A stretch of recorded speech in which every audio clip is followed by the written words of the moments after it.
नवी मुंबईतील एपीएमसी बाजारपेठ सोमवारी बंद राहणारे ठाणे लोकसभा मतदारसंघासाठी सोमवारी होणाऱ्या मतदानाच्या दृष्टीने एपीएमसी बाजारपेठ बंद राहणार आहे। एपीएमसीच्या 5ही बाजारपेठा बंद राहणार आहेत। भाजीपाला मार्केट मात्र सकाळी 6 पर्यंत खुलं असेल। व्यापारी, माथाडी कामगार, मापाडी, वारणार तसंच ट्रक आणि टेम्पो चालकांना मतदान करता यावं म्हणून प्रशासनाने हा निर्णय घेतला आहे।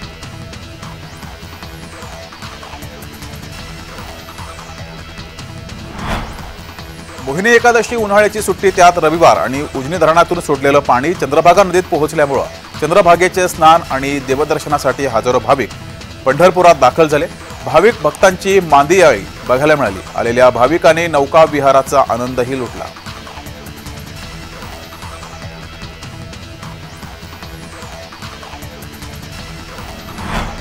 आनंद सेवाभावी संस्था आणि मनमाड व्यापारी महासंघाकडून अपंग दिव्यांग बांधवांना मतदान करता यावं याकरता व्हीलचेअरचं वाटप केलं गेलं।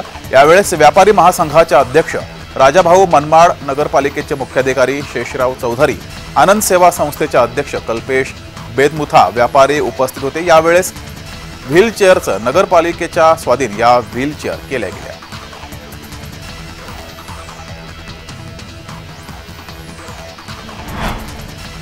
कल्याणी नगर अपघात प्रकरणात आरोपीला जामीन मंजूर झालाय। एक 4 चाकी वाहनानं दुचाकी वाहनाला धडक दिली। यामध्ये दुचाकीवरील तरुण तरुणी हे जागीच दगावले होते। आरोपी अल्पवयीन असल्यानं त्याला जामीन मंजूर झालाय।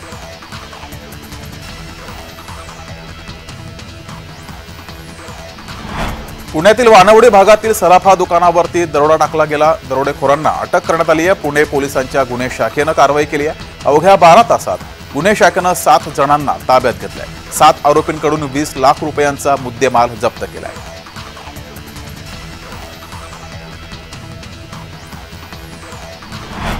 छत्रपती संभाजीनगर शहरातील चिकलठाणा परिसरात भीषण पाणी टंचाई आहे। गेल्या 8 ते 10 दिवसांपासून पाणीच आलं नाहीये। त्यामुळे या परिसरातील महिलांना तसंच नागरिकांनी संताप व्यक्त केलाय। आम आदमी पार्टीच्या नेतृत्वात महिलांनी चक्क हंडा घेऊन रस्त्यावर उतरत आंदोलन केलं। आम्हाला पाणी द्या अशा घोषणाबाजी यावेळेस केली। भर उन्हात महिलांनी प्रशासनाच्या विरोधात जोरदार घोषणाबाजी केली आहे।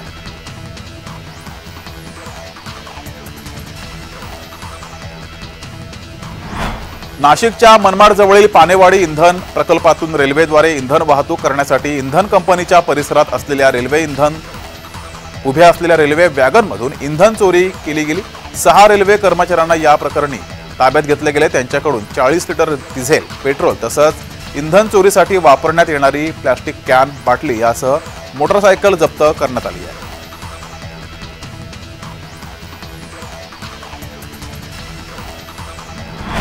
हिंगोलीच्या माळसेलू येथे पाणी पुरवठा होणाऱ्या वडद येथील तलावानं तळ गाठलंय। तसंच विहीर आणि हातपंपानं देखील तळ गाठल्यानं गावात भीषण पाणी टंचाईचं संकट निर्माण झालंय।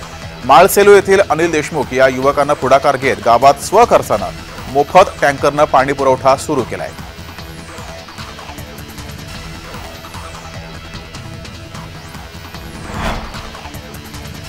पुण्यामध्ये मेट्रोमध्ये फक्त 100 रुपयात फिरा अशी योजना आणली गेली आहे। पुणे मेट्रोमधून प्रवास करणाऱ्यांसाठी ही योजना आणली गेली आहे। 100 रुपयामध्ये दिवसभर तुम्ही पुणे मेट्रोमधून प्रवास करू शकता। प्रशासनाकडून ही नवीन योजना सुरू केली गेली आहे। या योजनेमुळे पुणेकरांना कमी पैशात मेट्रो प्रवासाचा आनंद लुटता येणार आहे।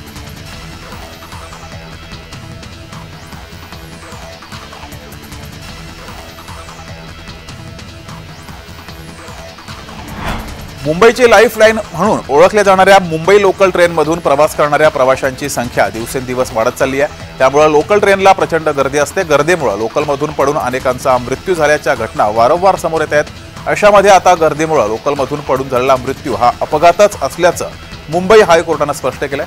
तसंच या अपघाताची जबाबदारी रेल्वे प्रशासनाची असून भरपाई देण्याचे आदेश कोर्टानं दिले आहेत।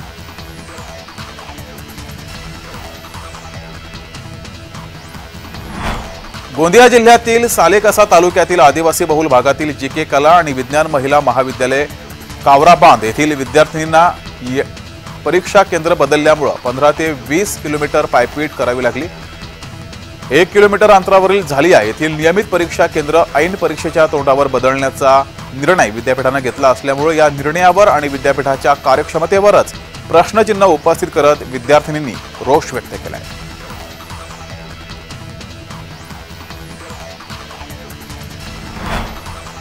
मागील 2 ते 3 दिवस राज्यभरातील विविध भागात अवकाळी पाऊस सुरू आहे। कोकणातील देखील अनेक ठिकाणी चक्रीवादळ आणि पाऊस पडण्याचे प्रकार समोर आलेत।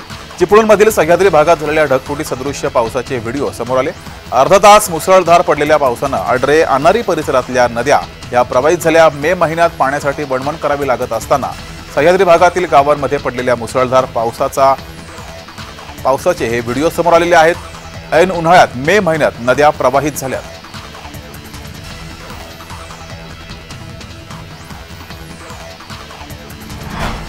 मुंबईसह संपूर्ण कोकण किनारपट्टीवर 1 जूनपासून सागरी मासेमारीला बंदी घालण्यात आली आहे। तसं परिपत्रक मत्स्य व्यवसाय विकास विभागानं जारी केलंय। ही बंदी 31 जुलैपर्यंत राहणार आहे। जे या नियमांचं उल्लंघन करतील त्यांच्यावर कारवाई करण्याचा इशारा सुद्धा दिला गेलाय।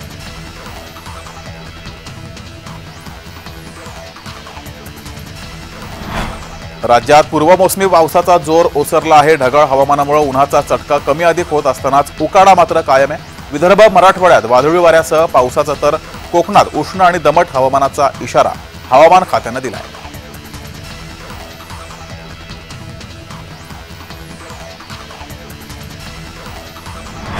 पुणे कृषी उत्पन्न बाजार समितीच्या वतीने माहेर या संस्थेतील अनाथ मुलांची आंबे खाण्याची स्पर्धा आयोजित केली होती। अनाथ मुलांना विकत घेऊन आंबे चाखता येणार नाहीत याचा विचार करून या स्पर्धेचं आयोजन केलं होतं। यावेळेस अनाथ मुला मुलींना आंबे खाण्याचा आनंद घेता आला।